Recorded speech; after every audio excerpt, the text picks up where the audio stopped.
కథాభారతి శ్రోతలకు స్వాగతం. ఈ వారం కథ గురజాడ 150వ జయంతి ఉత్సవాల సందర్భంగా 2011లో శ్రీ వేదగిరి కమ్యూనికేషన్స్ ఆశ మాసపత్రిక సంయుక్తంగా నిర్వహించిన కథల పోటీలో ప్రచురణకు ఎంపికైన గురజాడ స్మారక కథానిక వసుంధర గారి చట్టబద్ధం. కథ చివరిలో రచయిత పరిచయం చేస్తాను. ఇప్పుడు నేరుగా కథ విందాం. అందంలో అప్సరస, చదువుల సరస్వతి. నెలకి 40,000 వచ్చే ఉద్యోగం కాబట్టి లక్ష్మి అని కూడా అనొచ్చు. ఎందరో అబ్బాయిల కలల్లో బిజీగా తిరిగే ఆమె పేరు స్వప్న. పర్సనాలిటీకి యాడ్ మోడల్, చదువుకి ఇంజనీరు, నెలకి 80,000 వచ్చే ఉద్యోగం కాబట్టి మంచి వరుడు అనొచ్చు. ఆలోచనల్లో నేల విడిచి సాము చెయ్యని అతడి పేరు వాస్తవ్. స్వప్న, వాస్తవ్ ఓ రోజు ఓ సినిమా హాల్లో అనుకోకుండా కలుసుకున్నారు. తొలిచూపులోనే ఒకరి మీద ఒకరికి ఇష్టం లాంటిది కలిగింది. ఒకరినొకరు పలకరించుకున్నారు. ఒకరి గురించి ఒకరు తెలుసుకున్నారు. తర్వాత ఓ పార్కులో అనుకునే కలుసుకున్నారు. ఆ తర్వాత ఇంకా ఇంకా అనుకుని ఇంకా ఇంకా కలుసుకున్నారు. వయసు, ఒంటరితనం త్వరలోనే ఆ పరిచయాన్ని ప్రేమగా మార్చాయి. చదువు, సంస్కారం ఆ ప్రేమని పెళ్లితో అనుబంధించమని చెప్పాయి. సంస్కృతి, సంప్రదాయం పెద్దల అనుమతి తీసుకోమన్నాయి. ఇద్దరూ వారి వారి పెద్దలకి తమ ప్రేమ గురించి చెప్పారు. అబ్బాయి హోదా ఏమిటి అన్నారు స్వప్న తల్లిదండ్రులు. వాళ్ళిద్దరూ డాక్టర్లు. వాళ్ల నెల సంపాదన లక్షల్లో, ఆస్తి కోట్లల్లో. అమ్మాయి కులం ఏమిటి అన్నారు వాస్తవ్ తల్లిదండ్రులు. వాళ్ళది మధ్యతరగతి. సంప్రదాయాల్ని సంస్కరించేది వాళ్లే, సంప్రదాయాలతో శాసించేది వాళ్లే. అటు హోదా, ఇటు కులం సరిపోలేదు అంటూ అటూ ఇటూ పెద్దలు వారి పెళ్లికి ఒప్పుకోలేదు. ప్రేమికులు ముందు కలవరపడ్డారు. తర్వాత సమాలోచనకు దిగారు. మన ప్రేమను కాదనటానికి పెద్దలెవరు? మనం మేజర్లం. రిజిస్ట్రార్ ఆఫీస్లో పెళ్లి చేసుకుందాం అంది స్వప్న. పెద్దలు మనకి జన్మనిచ్చారు, జీవితాన్నిచ్చారు. వాళ్ళు మన జీవితంలో భాగం. రిజిస్ట్రార్ ఆఫీస్లో పెళ్లికైనా సరే పెద్దల్ని ఒప్పించాలి అన్నాడు వాస్తవ్. మా వాళ్ల సంగతి నాకు బాగా తెలుసు. వాళ్ళీ పెళ్లికి ఒప్పుకోనుగాక ఒప్పుకోరు. నా అభిప్రాయంలో పెద్దలంతా ఒక్కటే. మీ వాళ్ళు మా వాళ్ళకి భిన్నంగా ఉంటారనుకోను అంది స్వప్న. పెద్దల మాట అంత తేలిగ్గా తీసి పారేయకూడదు. నా సంగతే తీసుకో. చిన్నప్పుడు ఆటల మీద ఉన్న ఆసక్తి చదువు మీద ఉండేది కాదు. పెద్దలు మందలిస్తే అప్పుడది శిక్షలా అనిపించి కోపం వచ్చేది. ఇప్పుడు అర్థమవుతోంది అది శిక్షణ అని. అదే నాకు మేలు చేసి ఈనాడిలా ఉన్నానని అన్నాడు వాస్తవ్. అయితే మనం మన ప్రేమను మర్చిపోవాలంటావా అసంతృప్తిగా అడిగింది స్వప్న. ముళ్ళపూడివారు ముత్యాల ముగ్గు సినిమాలో హిస్టరీ గురించి అన్నదే నా ప్రేమకి వర్తిస్తుంది. ప్రేమ చింపేస్తే చిరిగిపోదు, చెరిపేస్తే చెరిగిపోదు. ఎలా మర్చిపోతాను అన్నాడు వాస్తవ్. మర్చిపోక మన పెద్దలు చెప్పిన ప్రకారం నువ్వెవర్నో నేనెవర్నో పెళ్లి చేసుకుని ఆ తర్వాత కూడా మనమిద్దరం ఒకరినొకరు ప్రేమించుకుంటూ ఉండాలనా నీ ఉద్దేశ్యం? వ్యంగ్యంగా అంది స్వప్న. అలా ఎందుకు జరుగుతుంది? చిన్నప్పుడు మన మేలు కోసం చెప్పారని పెద్దల మాట విన్నాం, బాగుపడ్డాం. ఇప్పుడు మనము పెద్దవాళ్లమయ్యాం. తమ మేలు కోసం మనం చెప్పే మాటలు వాళ్ళు వింటారు. వినకపోతే వాళ్ళకి నచ్చజెప్పి వినేలా చెయ్యాలి. అది మన కర్తవ్యం అన్నాడు వాస్తవ్. వాళ్ళకి నచ్చజెప్పటం నాకు ఇష్టమే. మాటలతో సాధ్యం కాదు కాబట్టి చేతలతో చెబుదాం అంటున్నాను. చేతలు అంటే రిజిస్టర్డ్ మ్యారేజ్ అని నీ ఉద్దేశ్యం. అసలు అది మాత్రం ఎందుకు? మనిద్దరికీ ఒకరి మీద ఒకరికి నమ్మకం ఉన్నప్పుడు ఏ పెళ్ళీ లేకుండా కలిసి కాపురం చెయ్యొచ్చుగా అన్నాడు వాస్తవ్. అప్పుడది చట్టబద్ధం అనిపించుకోదు అంది స్వప్న వెంటనే. వాస్తవ్ నవ్వి, అంటే మనకి పెళ్లి చట్టబద్ధంగా జరగడం ముఖ్యం. చట్టం అంటే కోర్టులు, రిజిస్ట్రార్ ఆఫీసులు కాదు. నా ఇంట్లో నా పెద్దలే నాకు చట్టం అన్నాడు. అటు తిప్పి ఇటు తిప్పి చెప్పిందే చెబుతున్నావు అని విసుక్కుంది స్వప్న. ఓ క్షణమాగి, ఓ పని చేద్దాం. ఇంతవరకు నువ్వు నీ వాళ్లతోనూ నేను మా వాళ్లతోనూ మాట్లాడడం అయింది కదా. ఇప్పుడు రూటు మారుద్దాం. నేను వెళ్ళి మీ వాళ్లతో మాట్లాడతాను, నువ్వేమో మా వాళ్లతో మాట్లాడు. వాళ్ళు ఒప్పుకున్నా ఒప్పుకోకపోయినా మనిద్దరికీ కూడా అత్తమామల పట్ల ఫస్ట్ హ్యాండ్ ఫీలింగ్ వస్తుంది అంది. స్వప్న వాస్తవ్ తల్లిదండ్రుల్ని కలుసుకుని తన్ను తాను పరిచయం చేసుకుంది. వాళ్ళు స్వప్నని చూసి ఈడు జోడు బాగుందనుకున్నారు. ఆమె నేపథ్యం విని డబ్బుకి లోటు లేదు అనుకున్నారు. ఈ రెండూ ఉంటే కులం వేరైనా సర్దుకుపోవచ్చని కూడా అనుకున్నారు. మీ ఇంటి పద్ధతులు మా ఇంటి పద్ధతులు వేరు. కాపురానికి వచ్చాక నువ్వు మాకు అనుకూలంగా మారిపోవాలి అన్నారు వాళ్ళు. దాందేముంది, మీతో ఉన్న 4 రోజులు ఆ మాత్రం సర్దుకుపోవటం నాకు కష్టం కాదు అంది స్వప్న. వాళ్ళు అంత తొందరగా ఒప్పుకున్నందుకు సంబరపడి. 4 రోజులతో సరిపెట్టుకున్నందుకు మేము నీలా ఒంటికాయ సొంటుకొమ్ములం కాదు. మాది ఉమ్మడి కుటుంబం. నువ్వు మాతోనే ఉండిపోవాలి. మా ఇంట మా అందరిలో ఒకరిగా కలిసిపోవాలి. మొత్తం అందర్నీ మెప్పించి నెగ్గుకు రావాలి.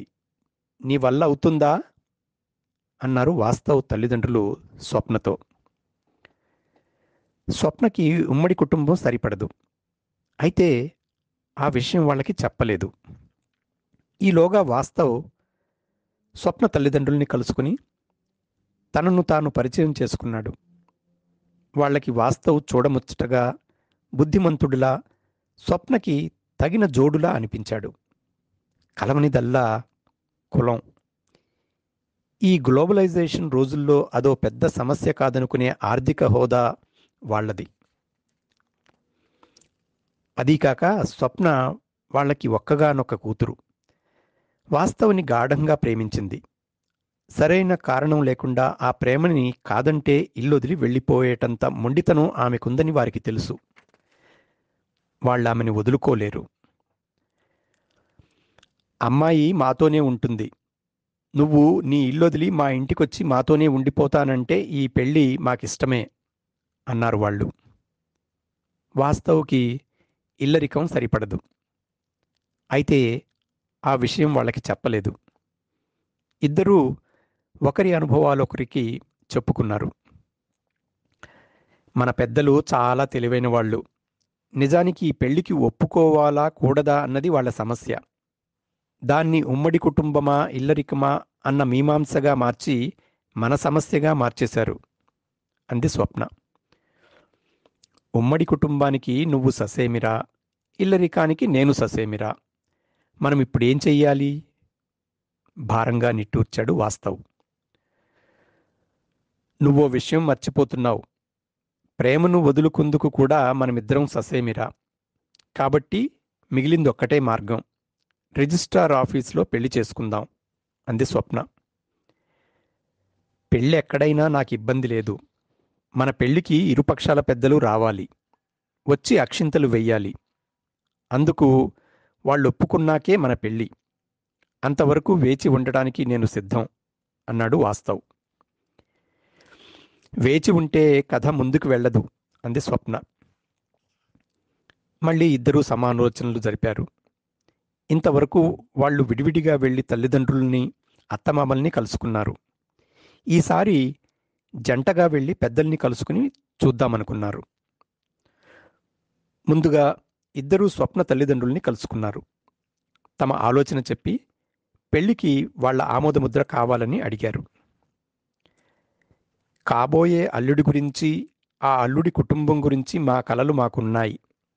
మీకు నచ్చినా నచ్చకపోయినా మా కలలన్నీ మా స్వప్న సుఖ సంతోషాలకి దారితీసేవే. మా కలలకి దగ్గర్లో నువ్వున్నావు కానీ నీ కుటుంబం లేదు. స్వప్న మా ఇంట్లో మహారాణిలా పెరిగింది. ఎప్పటికీ అలాగే ఉండాలని మా కోరిక. అది మీ ఇంట్లో తీరదు. అందుకనే మిమ్మల్నిద్దరినీ మా ఇంటికొచ్చి ఉండమన్నాం అంది స్వప్న తల్లి. ఆడపిల్ల కాపురానికి అత్తింటికి వెళ్ళటం మన సంప్రదాయం. అత్తింటికి ఇల్లరికంగా వెళ్ళటం అభిమానమున్న అబ్బాయికి చిన్నతనం. మీరు అర్థం చేసుకోవాలి అన్నాడు వాస్తవ్. పోనీ మరో మాట చెబుతాను. నువ్వు మా ఇంటికి రానక్కర్లేదు. వేరు కాపురం పెట్టు. మీరిద్దరూ కలిసి మా ఇంటికైనా మీ ఇంటికైనా ఎప్పుడైనా 1-2 రోజులు చుట్టపు చూపుగా వచ్చి వెడుతుండవచ్చు అన్నాడు స్వప్న తండ్రి. 1-2 1-2, అంతకు మించకూడదు. మీరు మీ ఇంటికి వెళ్ళిన వెంటనే మా ఇంటికి ప్రోగ్రాం వేసుకోవాలి. అది షరతు నొక్కించింది స్వప్న తల్లి. అది షరతులా కాక శాసనంలా అనిపించింది వాస్తవ్కి. ఆ మాట వాళ్లతో అనలేదు. తర్వాత స్వప్నకి చెప్పాడు. స్వప్న అతడన్నది పట్టించుకోకుండా, మా అమ్మ చాలా మొండిది. ఇంతలా దిగి వచ్చిందంటే తనకి నా మీద ఎంత ప్రేమో అని మురిసిపోయింది. తర్వాత వాళ్ళిద్దరూ వాస్తవ్ తల్లిదండ్రుల్ని కలిశారు. ఈసారి చర్చల్లో ఉమ్మడి కుటుంబం సభ్యులు కూడా పాల్గొన్నారు. స్వగ్రామంలో ఉంటున్న వాస్తవ్ తాత బామ్మ తప్ప. వియ్యాల వారి షరతులు విన్నాక వాళ్ళేం కలవరపడలేదు సరికదా, అంగీకారమే అన్నట్లు తలాడించారు. అయితే వాస్తవ్ తండ్రి కట్నం 10 లక్షలన్నాడు. తల్లి వియ్యపురాలి లాంఛనాలంది. ఆడపడుచు తన లాంఛనాలంది. మరిది తన చదువు బాధ్యత గుర్తు చేశాడు. ఇంకా మేనత్త, బాబాయి తదితరులు వారి వారి షరతులు వినిపించారు. పెళ్ళంటే వ్యాపారమా అనిపించింది స్వప్నకి. ఆ మాట వాళ్లతో అనలేదు. తర్వాత వాస్తవ్కి చెప్పింది. వాస్తవ్ ఆమె అన్నది పట్టించుకోకుండా, మా వాళ్ళందరికీ నేనంటే ప్రాణం. అయినా నా ప్రేమని అర్థం చేసుకుని నన్నే త్యాగం చేయడానికి ఒప్పుకున్నారు అని కళ్ళు తుడుచుకున్నాడు. కట్నం 10 లక్షలడిగి ఇంకా లాంఛనాలడిగి ఆ పైన మీ ఇంటి ఖర్చులన్నీ మా వాళ్ళని భరించమనటం త్యాగమా? నువ్విలాగనడం దారుణం అంది వాస్తవ్తో. ఇందులో దారుణమేముంది? జీవితంలో నేను పైకి రావడానికి నా వాళ్ళంతా ఎంతో కొంత కారణం. తమ తమ పాత్రల మేరకు తగిన విధంగానే ఉంది వారడిగిన పరిహారం అన్నాడు వాస్తవ్. చాలా అన్యాయంగా మాట్లాడుతున్నావు వాస్తవ్. వాళ్ళు మమ్మల్ని అడిగి నిన్ను పైకి తీసుకొచ్చారా? ఆ వ్యయం మా వాళ్ళని భరించమనటానికి అంది స్వప్న. మా వాళ్ళు మిమ్మల్ని అడగలేదు, నిజమే. కానీ మీ వాళ్ళు నన్ను అడిగారు కదా అన్నాడు వాస్తవ్. అడిగారని రేటు చెబితే అది న్యాయమవుతుందా అంది స్వప్న. నేను మా వాళ్లకి కాకుండా పోతున్నప్పుడు న్యాయమే అవుతుంది మరి దృఢంగా అన్నాడు వాస్తవ్. మరి నువ్వు మా ఇంటికి రాకుండా మీ వాళ్లతో ఉండిపోయావనుకో, అప్పుడు వాళ్ళకింత పరిహారం ఇవ్వగలవా నిలదీసింది స్వప్న. గాలి వాన వస్తే కథే లేదు. నేను మా వాళ్లతో ఉంటే వాళ్ళకి పరిహారమే అక్కర్లేదు అన్నాడు వాస్తవ్.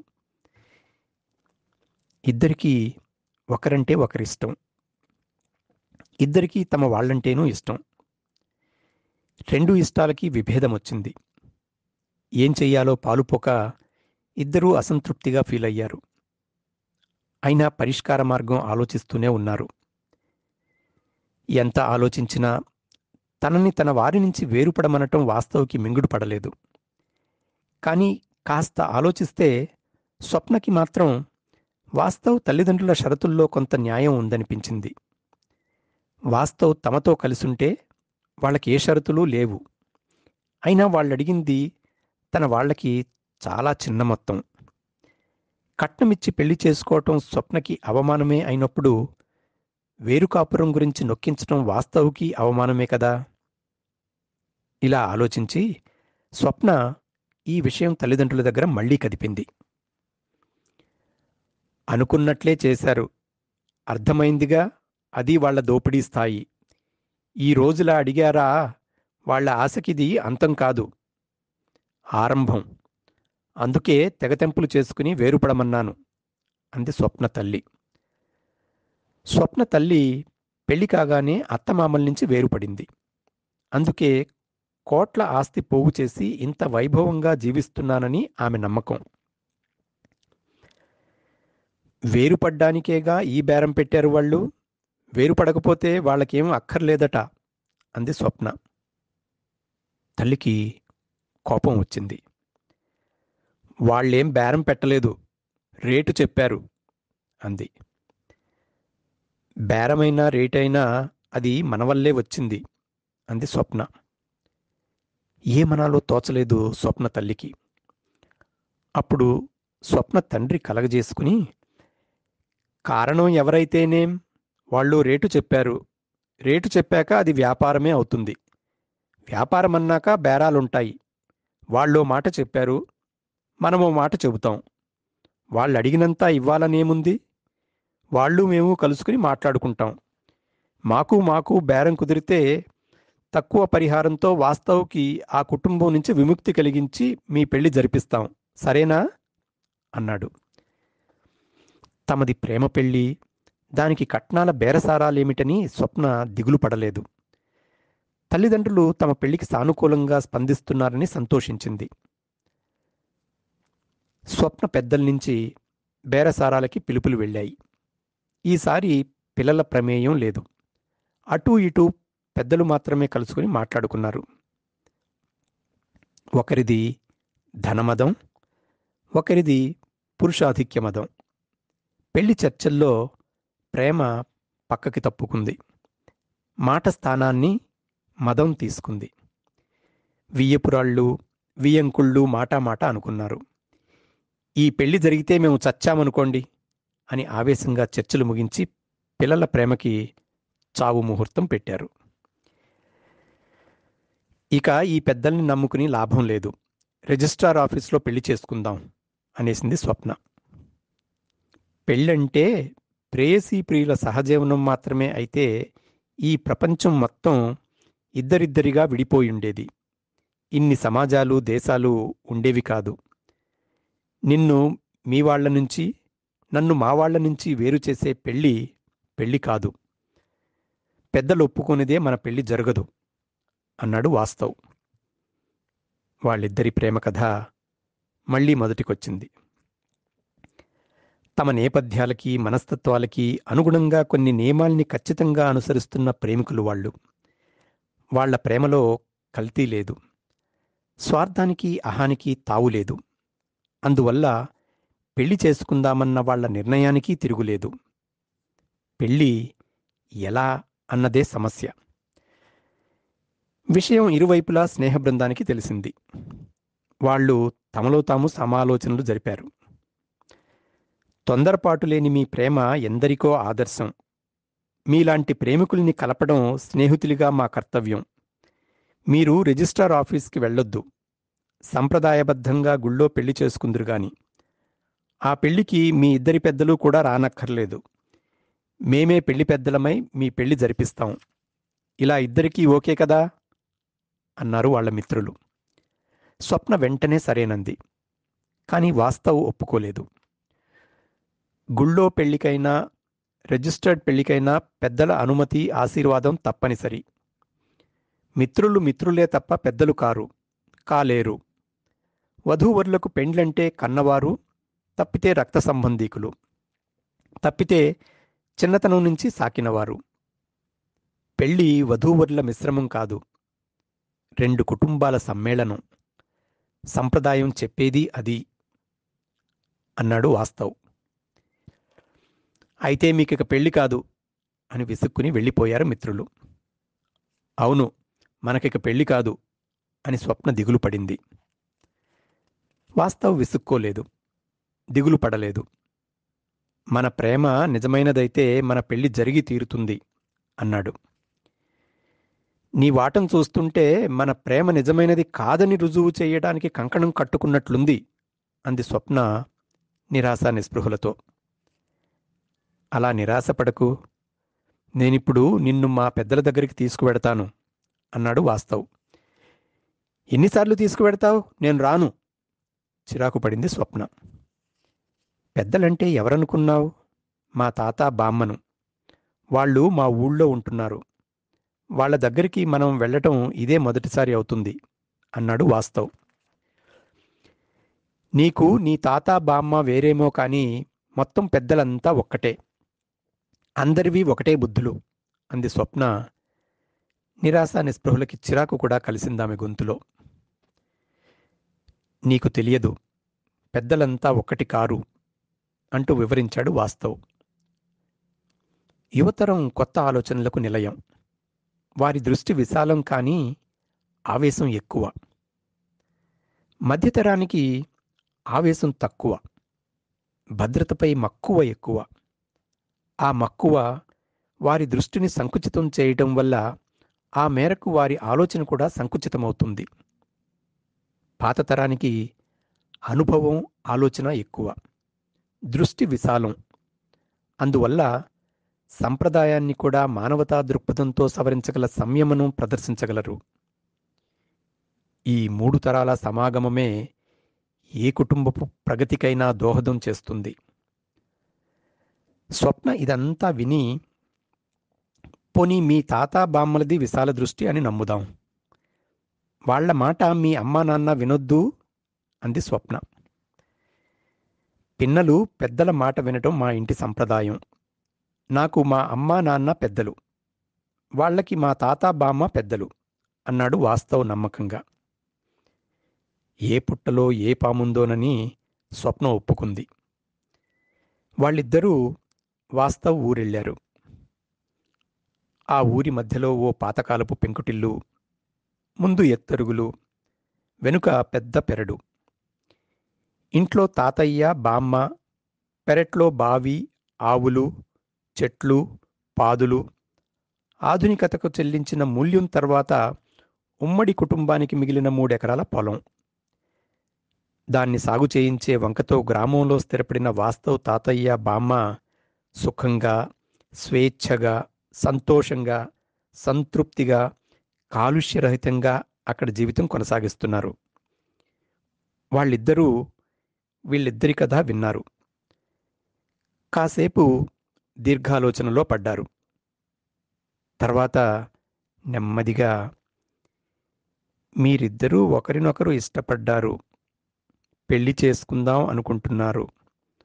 అందుకు మిమ్మల్నెవరూ తప్పు పట్టరు, పట్టలేరు కూడా. మరి మీ పెళ్లికి సమస్య ఏమిటో నాకు అర్థం కావటం లేదు అంది బామ్మ. స్వప్నకి నిజమే అనిపించింది.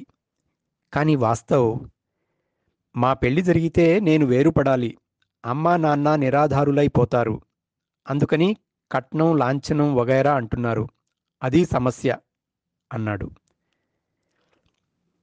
పిల్లల్ని పెంచి పెద్ద చేశాం, అంతా ఎవరి కాళ్ల మీద వాళ్ళు నిలబడ్డారు. మాకేమో వయసు అయిపోయింది, కానీ మేము నిరాధారులం అనుకోలేదు. మరి మేమే స్వతంత్రంగా బ్రతుకుతుంటే మనవాళ్లకి నీ మీద ఆధారమేమిట్రా? ఇది సిగ్గుపడాల్సిన విషయం అన్నాడు తాతయ్య వాస్తవ్ను ఉద్దేశించి. వాస్తవ్కి నిజమే అనిపించింది. స్వప్న వెంటనే, అలా చెప్పండి తాతయ్య మీ వాళ్ళకి అంది ఉత్సాహంగా. అబ్బాయి అమ్మాయి ఇష్టపడ్డప్పుడు కాలొంకరో, కన్నొంకరో, బుద్ధొంకరో చెప్పి కాదనొచ్చు, కానీ వేరు కాపురం పెట్టమని షరతులేమిటమ్మా అర్థం లేకుండా అంది బామ్మ స్వప్నను ఉద్దేశించి. అలా చెప్పు బామ్మ స్వప్న అమ్మా నాన్నలకి అన్నాడు వాస్తవ్ వెంటనే. తాతయ్య వాస్తవ్ని చురుగ్గా చూశాడు. తర్వాత స్వప్న వైపు తిరిగి, ఈడు జోడు కుదిరింది, మీ ఇద్దరికీ ఇష్టమైంది, ఇక మీ పెళ్లి బాధ్యత మా పెద్దలది. షరతులేమైనా ఉంటే మీ ఇద్దరికీ ఉండాలి. పెద్దలా ఊసే ఎత్తకూడదు. అలా చెప్పి మేము మా వాళ్ళని ఒప్పిస్తాం అన్నాడు. మీ వాళ్ళకే కాదు, మా వాళ్ళకి కూడా చెప్పండి తాతయ్య అంది స్వప్న తన మనవిగా. తాతయ్య తల అడ్డంగా ఊపి, మీ వాళ్ళకి మేం చెప్పటం సంప్రదాయం కాదు. ఆ పని నీ తాతయ్య బామ్మ చెయ్యాలి అన్నాడు. స్వప్న తడబడి, నాకు మా తాతయ్య బామ్మలతో అంత టచ్ లేదు అంది. తాతయ్య, వాళ్లతో టచ్ ఏమిటమ్మా? ఆ అనుబంధమే ఓ పెద్ద టచ్. మీరిద్దరూ కలిసి వెళ్ళండి, వాళ్ళకి మీ కథ వినిపించండి అన్నాడు గంభీరంగా. అప్పుడు స్వప్న తన మనసులోని అసలు అనుమానాల్ని బయటపడుతూ,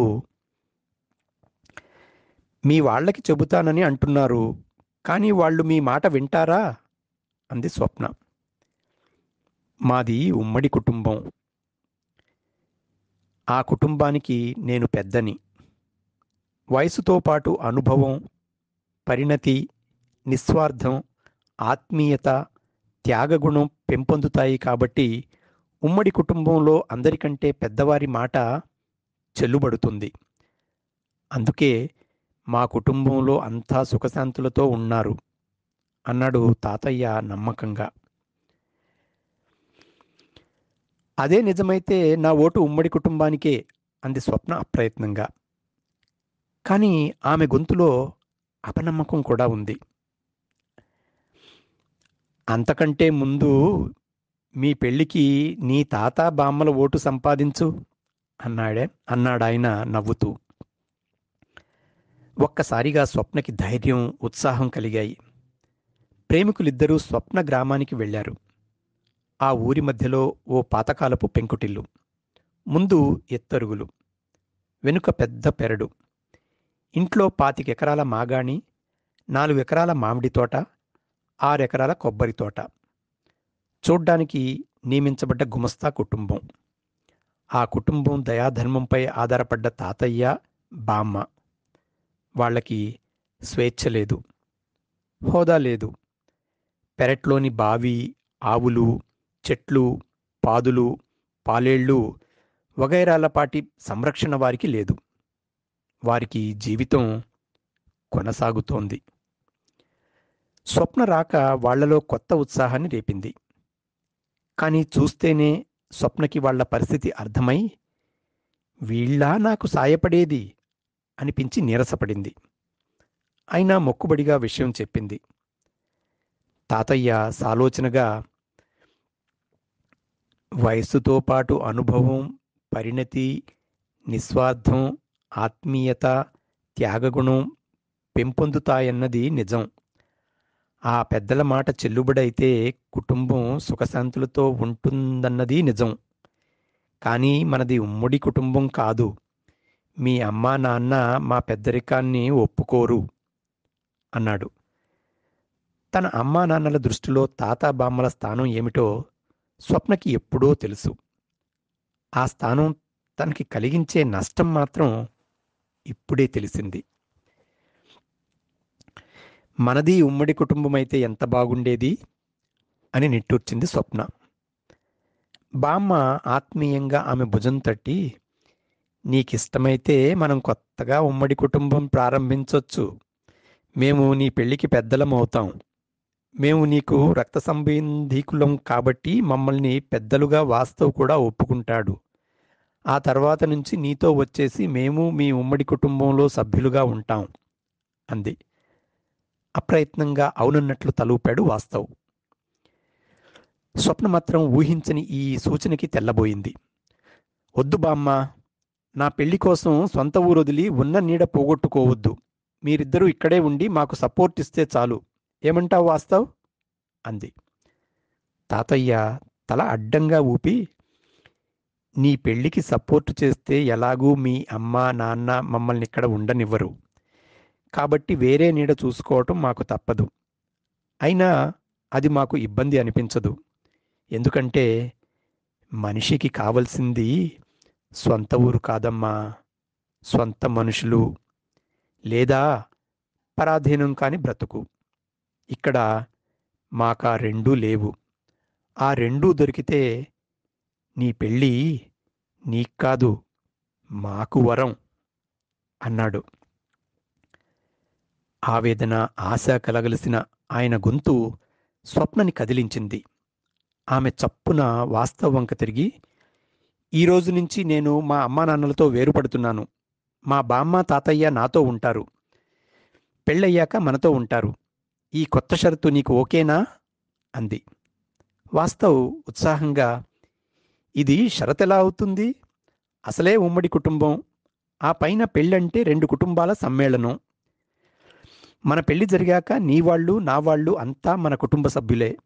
ఎవరికి వీలు పడితే వాళ్ళు మనతో ఉంటారు. అది వాళ్ళ హక్కు. వాళ్ళు మనతో ఉంటే అది మన అదృష్టం. ఎందుకంటే ఏ ఇంట్లో తాత బామ్మ లాంటి పెద్దలుంటారో, వాళ్ళ మాట చెల్లుబడవుతుందో ఆ ఇల్లు సుఖశాంతులతో ఉంటుంది అన్నాడు. స్వప్న ఆలోచనలో పడింది. తనింట్లో డబ్బుంది, కానీ ఆత్మీయానురాగాలు లేవు. సుఖశాంతులు ఉన్నాయనుకుంది, కానీ అవి లేవేమో. తను అమ్మా నాన్నల్ని ఎదిరించైనా ప్రేమ పెళ్లి చేసుకోవాలనుకోవటానికి కారణం అదేనేమో. వాస్తవ్ ఇంట్లో తమ ఇంట్లోలా డబ్బు మూలిగిపోవటం లేదు, కానీ అక్కడ సుఖశాంతులున్నాయి. అందుకే మనసారా ప్రేమించిన తన కోసం కూడా తన వాళ్ళని వదులుకుందుకు సిద్ధపడలేదు. అతడి అమ్మానాన్నల తరహాలోనే తన దాంపత్యమూ ఉండాలని కోరుకుంటున్నాడు. వాస్తవ్ పట్ల తన ఆకర్షణకి ఇదే కారణమా?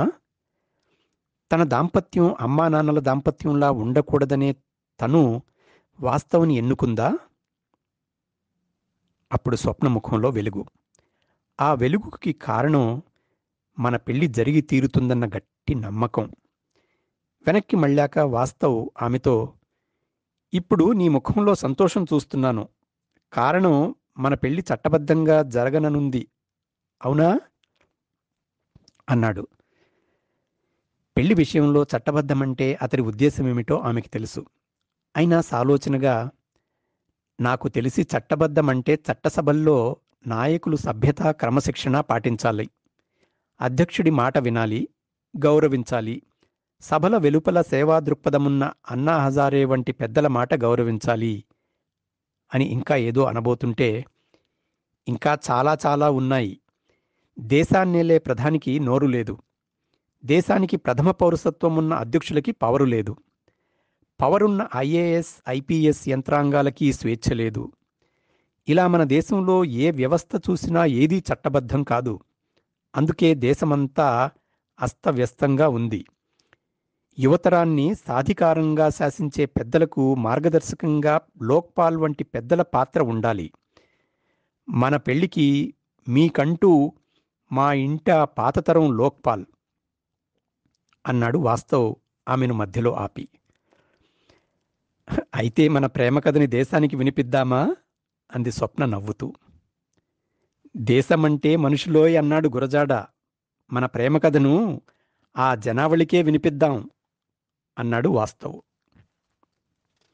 అదండి ఈ వారం గురజాడ స్మారక కథానిక వసుంధర గారి చట్టబద్ధం. ఇక రచయిత పరిచయాలకి వెళితే, డాక్టర్ జొన్నలగడ్డ రాజగోపాలరావు సైంటిస్టు, వారి శ్రీమతి రామలక్ష్మి గృహిణి.